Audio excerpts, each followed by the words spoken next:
L'éditorial du Figaro. La mémoire et les fractures par Étienne de Montetti. Il y a 80 ans, les armées alliées entraient dans le camp d'Auschwitz-Birkenau. Suivrait la libération de Buchenwald et Ravensbrück. Le monde découvrait l'horreur au milieu du chaos. Des milliers d'hommes et de femmes opposants politiques, résistants, juifs persécutés pour leur seule appartenance au peuple de la promesse.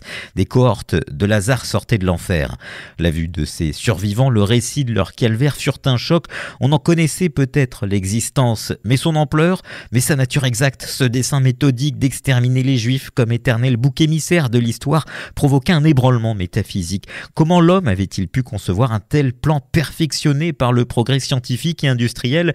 Était-ce l'œuvre du diable ou au contraire de la commune humanité en ses noirs replis? Quel sens avait la vie dans ces conditions? Depuis 80 ans, l'Europe, qui fut la terre, sinon le terreau de cette tragédie, a tout fait pour la conjurer. Livres, films, documentaires, conférences, les témoins n'ont pas ménagé leur peine. Les associations, l'éducation nationale ont pris le relais. Chacun espérait que la mémoire, alliée à la pédagogie, suffirait à éloigner le spectre de la barbarie. Cette inlassable entreprise a produit des fruits, mais elle connaît ses limites.